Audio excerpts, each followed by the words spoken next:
Hello friends and welcome. I am Kinshuk Mitra, Assistant Professor in Mechanical Engineering Department, SSI PMT, Raipur. तो इस orthographic projection का isometric कैसे बना सकते हैं FreeCAD सॉफ्टवेयर में, इसको हम स्टेप बाय स्टेप देखेंगे। Okay, so let's start. So जैसे हम इस पर्टिकुलर प्रॉब्लम को देख पा रहे हैं, यहाँ पे हम देखेंगे कि फ्रंट व्यू में जो है अगेन जो है डिटेलिंग या क्लैरिटी ज़्यादा है compare to the side view and the top view. तो हम लोग यहाँ पे इसलिए इसमें जो टारगेट करेंगे कि हम फ्रंट व्यू को ही बनाएंगे। सो फ्रंट व्यू में हमको जो है ये स्ट्रक्चर दिख रहा है जिसमें कि जो है सर्कल है और नीचे का जो है एक आपको जो है ये ट्रेपेजियम टाइप का शेप है जो कि सर्कल के साथ जाके मिल जाता है। तो फर्स्ट ऑफ ऑल हम लोग इसी को टारगेट करेंगे कि ये जो ट्रेपेजियम के साथ में जो सर्कल जो मिला हुआ है इसको जो है बना के एक बेस स्ट्रक्चर बना लेंगे और उसके बाद उसमें जो है अपना आगे का स्ट्रक्चर बिल्डअप करते चले जाएंगे। Okay, so let's start. सबसे पहले हम लोग जो है FreeCAD सॉफ्टवेयर को ओपन करेंगे और ओपन करके स्केच में आके इस प्रकार से फ्रंट प्लेन को सिलेक्ट करेंगे और ये स्केच करना शुरू करेंगे। तो यहाँ पे हम लोग जो है 3 लाइन की मदद से ये एक ट्रेपेजियम जैसा शेप जो है बना लेंगे।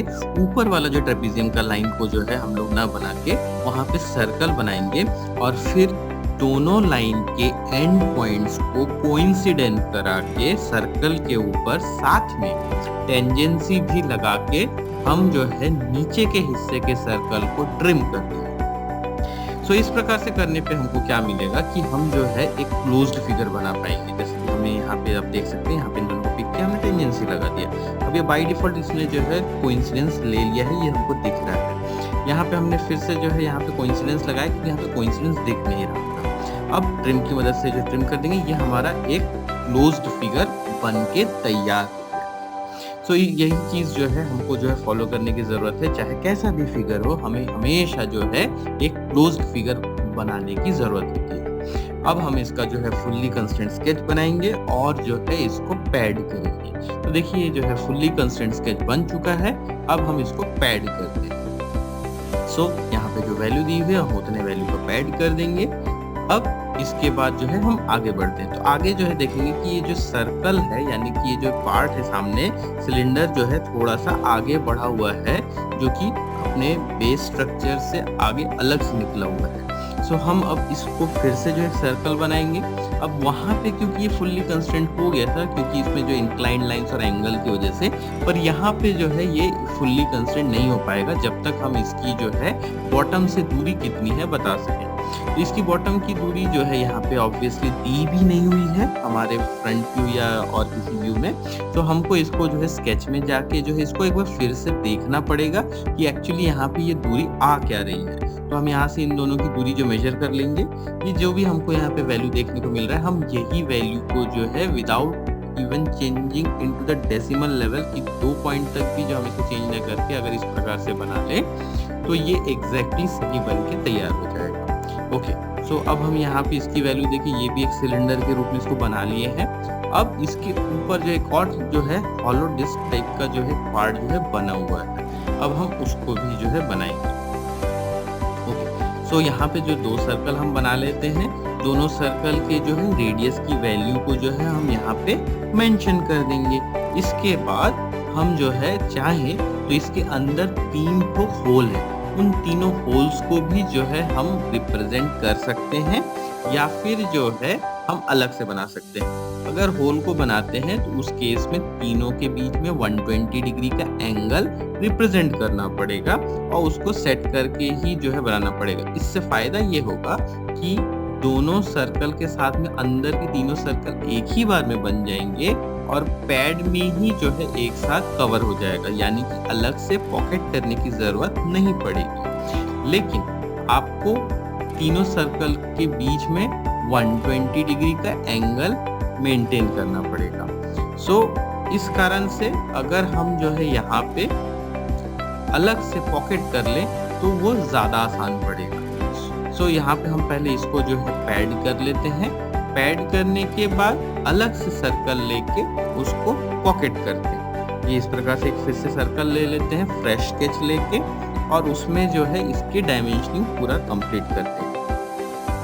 तो इस प्रकार से इसका जो है रेडियस बताएंगे, इसका जो है डिस्टेंस बताएंगे और पोलर एरे यानी कि जो है सर्कुलर पैटर्न टूल जो होता है उसके थ्रू जो है हम 360 डिग्री में 3 जो है इंस्टेंसेस क्रिएट करेंगे, यानी कि 120 डिग्री की दूरी पे 3 तो इंस्टेंसेस क्रिएट हो जाएंगे। सो ये जो है आपको कंपैरेटिवली इजी पड़ेगा। अगर आपके पास जो है सॉफ्टवेयर में पिच सर्कल डाया का ऑप्शन आता है और आप जो है उसमें जो है कोई सेंटर लाइन की मदद से जो है एंगल दे के जो है आप उसको जो है करना चाहते हैं, तो उस प्रकार से स्केच में भी एक ही बार में तीनों को जो है इंक्लूड करके जो है आप एंगल बता के क्रिएट कर सकते हैं। ओके, सो नाउ अब हमको जो यहाँ पे पोलर एरे करना है, तो पोलर एरे के लिए मैं सबसे पहले ये जो सिलेंडर बने हुए हैं इनमें से किसी भी एक सिलेंडर को सरफेस को पिक कर लूंगा। इससे जो है ऑटोमेटिकली उसका जो है एक्सिस लाइन वो सॉफ्टवेयर खुद बना के दे देता है। अब इस एक्सिस लाइन के अबाउट मैं जो है यहाँ पे इस प्रकार से एक बार जैसी मैं जो है यहाँ पे सिलेक्ट रेफरेंस ऑप्शन अलग से पिक करेंगे और यहाँ पे नंबर ऑफ इंस्टेंसेस दे देंगे, ओके कर देंगे, तो ऑटोमेटिकली ये क्रिएट हो जाता है। So it's a very quite easy kind of a thing जो कि बहुत इजीली आप क्रिएट कर सकते हो। Now moving on to the next part. अब देखिए यहाँ पे अंदर जो है ये पूरा जो है हॉलो है, जैसे कि हमको यहाँ पे दिख रहा है टॉप व्यू में डॉटेड के फॉर्म में दिया हुआ है। तो यहाँ पे हमको हॉलो करने की जरूरत है। तो हॉलो करने के लिए हम यहाँ पे सबसे पहले इसको अगेन जो है सर्कल बनाएंगे, ऑब्वियसली इसको जो है फुल्ली कंस्ट्रेंट स्केच बनाएंगे और फिर उसको जो है पॉकेट कर देंगे। बट पॉकेट में जो है इसको जो है हम दो तरीके से कर सकते हैं। एक है थ्रू ऑल, तो थ्रू ऑल हम पिक कर सकते हैं, बट हमको जो है अगर डिटेलिंग में जाए तो हमको देखने को मिलेगा कि ये जो है आखिर तक जो है नहीं हुआ रखा है, पीछे का जो है पार्ट में जो है डॉटेड नहीं शो कर रहा है। तो इसका मतलब हमको इसको चेंज करना पड़ेगा और इसका जो एग्जैक्ट डायमेंशन जितना मेंशन्ड है उतना डायमेंशन का ही इसको बनाना पड़ेगा। सो हम यहाँ पे जो है इस डायमेंशन को कैलकुलेट करेंगे और वो जो एक्स्ट्रा डायमेंशन जो बचा हुआ है उतने डायमेंशन को लीव करके जो है फाइनल कैलकुलेट करके लिख देंगे। तो जरूरी नहीं है कि आप जो कैलकुलेटर से कैलकुलेट करें, आप डायरेक्टली यहाँ पे वैल्यू लिख सकते हैं, तो ये जो है ऑटोमेटिकली कैलकुलेट करके जो है उतने वैल्यू का बना लेता है। तो अभी हमारा जो है एक और पार्ट जो अंदर का हॉलो पार्ट है वो भी बन के तैयार हो गया है। अब हम आगे की ओर बढ़ेंगे। तो आगे हमारे पास जो है अब एक और पार्ट बचा हुआ है जो कि आप देख सकते हैं ऊपर में जो है आपको एक स्ट्रक्चर दिख रहा है अलग से बना हुआ, जिसका कि डिटेल व्यू में भी आपको देखने को मिल रहा है कि उसकी जो वहाँ पे बहुत ज़्यादा जो है पास हो जा रहा था, तो इसलिए वहाँ पे अगर उसके डायमेंशंस को मेंशन करते तो वहाँ पे शायद जो है आपको उतनी क्लैरिटी के साथ दिख नहीं पाता। इसी कारण से उसको जो है अलग से जूम करके यहाँ पे डिटेल ए के रूप में लिख के जो उसके सारे डायमेंशंस को मेंशन किया गया है। तो अब हम उस चीज़ को यहाँ पे बनाएंगे और बनाने के बाद उसको एक फुल्ली कंस्ट्रेंट स्केच बनाएंगे। तो यहाँ पे इसी प्रकार से जो है हम इसको बनाएं, इसको जो है आप चाहें तो जो है रेक्टेंगल से भी बना सकते हैं और उसके बाद फिर जो है एक्स्ट्रा लाइंस को ट्रिम कर सकते हैं। बट रेक्टेंगल अगर आप यूज करते हैं तो ये ध्यान रखें कि कई जगह पे जो है ओवरलैप करेगा, तो वो ओवरलैप्स को जो है आपको ध्यान रहे और आप उन सारे ओवरलैप्स को जो है याद से डिलीट कर सके। अदरवाइज जो है आपको एक क्लोज्ड फिगर बन नहीं पाएगा और आप जो है इसी में उलझे रहेंगे कि कहाँ पे जो है मिस आउट हो गए हैं। तो इसलिए जो है ऐसे पर्टिकुलर केस में जो है अगर आप ऐसे लाइन टूल की मदद से काम करें तो ज़्यादा अच्छा है। अब हम लोग यहाँ पे क्या कर सकते हैं, ये जो यहाँ पे इंस्टेंस दिख रहा है एग्जैक्टली सेम जो है उधर भी रिपीट है। तो इसके लिए हम क्या करेंगे कि हम इसको जो है मिरर कर सकते हैं। यहाँ पे इसको जो है सिमेट्री नाम से जो है टूल को रखा गया है FreeCAD सॉफ्टवेयर। आप किसी भी सॉफ्टवेयर में जिसमें भी आप काम कर रहे हैं, आप काम करना चाहते हैं, अमूमन इस टाइप के जो है फीचर को मिरर नाम से जो है पहचाना जाता है। इस पर्टिकुलर सॉफ्टवेयर में मिरर स्केच नाम से एक अलग से ऑप्शन दिया गया है, इसलिए यहाँ पे इसको मिरर नहीं बोला जाता है। मिरर स्केच यहाँ पे एक ऑप्शन है, उसको यहाँ पे यूज ना करें, बिकॉज उससे जो है आप जो स्केच अभी आपने यहाँ पे बना रखा है, जो भी आप बनाए हैं, मिरर स्केच अगर आप क्लिक करते हैं तो एग्जैक्टली डुप्लीकेट एक और स्केच बन जाता है जो कि आपको मॉडल ट्री में अलग से देखने को मिल जाएगा। ठीक है, तो आप एट ए टाइम दोनों स्केच को अलग अलग पैड या अलग अलग रिवॉल्व ऐसे टाइप कोई भी टूल को यूज करने के लिए कर सकते हैं। तो अगर आपको ऐसे एग्जैक्टली सेम स्केच को 2 बार यूज करना है तो यहाँ पे आप वो मिरर स्केच को यूज कर सकते हैं। सो यहाँ पे क्योंकि मेरी ऐसी जरूरत नहीं है तो हम यहाँ पे जो है इस पर्टिकुलर मिरर स्केच को ना यूज करके सिमेट्रिक्स को जो है हम यहाँ पे यूज करेंगे। ओके, सो सबसे पहले हमको जो है यहाँ पे स्केच को जो है फुल्ली कंस्ट्रेंट स्केच बनाना है। तो फुल्ली कंस्ट्रेंट स्केच बनाने से पहले हमको स्केच को कंप्लीट करना पड़ेगा। सो यहाँ पे जो सारे डायमेंशंस उन डायमेंशंस को हम पूरा कर लेंगे। सो यहाँ पे हमको दिख रहा है कि यहाँ पे इंस्टेंसेस कुछ और होने बाकी है, तो हम वो सारे इंस्टेंसेस को जो है पूरा करेंगे और उसकी जो है डिस्टेंस को पूरा जो है क्लैरिटी के साथ बनाएंगे। बना लेने के बाद ये इस प्रकार से जैसे हमने ये ऐड कर दिए सारे इंस्टेंसेस, अब यहाँ पे जो है हम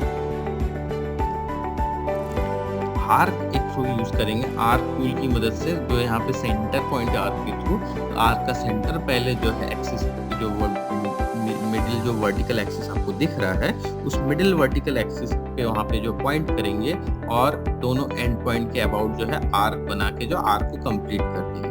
आफ्टर दैट हम यहाँ पे जो है मिरर करके, यानी कि जो यहाँ पे सिमेट्री टूल के नाम से जाना था, मिरर करके जो है हाफ पार्ट को जो है इधर जो है आपको क्रिएट कर देंगे। ये रहा मिरर स्केच। इस मिरर स्केच टूल को ना यूज करें, आप यहाँ पे जो है जाके सिमेट्री ऑप्शन को चूज करें। सिमेट्री ऑप्शन को चूज करके आप जो है लाइन जो बीच का जो एक्सिस लाइन है उसको चूज कर ले, आपको दिखेगा कि ये इस प्रकार से बन गया। अब यहाँ पे कुछ अगर एक्स्ट्रा इस प्रकार का बन जाए तो उसको ट्रिम टूल से ट्रिम कर दें। अब ये आपका जो है इस प्रकार से एक पूरा जो है कंप्लीट स्केच बन के तैयार है। अब आप इसमें जो है इसको इजीली पैड कर सकते हैं। तो यहाँ पे हमने इसको पैड किया और डिस्टेंस आपको पता चल जाएगा टॉप व्यू की मदद से। तो टॉप व्यू में अगेन जो है इस डिस्टेंस को अच्छे से देखें समझें और यहाँ पे इसको जो है कैलकुलेट करके यहीं पे आप चाहे तो डेटा को लिख सकते हैं।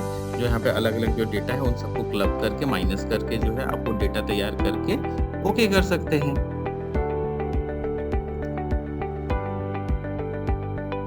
के बाद हमारे पास सिर्फ एक लास्ट काम बच जाता है। जैसे कि आप देख सकते हैं फ्रंट व्यू में यहाँ पे आपको एक सामने जो है एक छोटा सा सर्कल दिखता है, जो कि लास्ट जो पीछे के थोड़ा सा सेक्शन बच गया है वहां पे जो है एक होल को रिप्रेजेंट कर रहा है, जिस होल की क्लैरिटी आपको जो है यहाँ पे टॉप व्यू में भी जो दिख जाएगा डॉटेड के फॉर्म में। तो हम इसको बनाएंगे और इस प्रकार से हमारा ये पर्टिकुलर मॉडल कंप्लीट। तो that's it for today. Okay, thank you.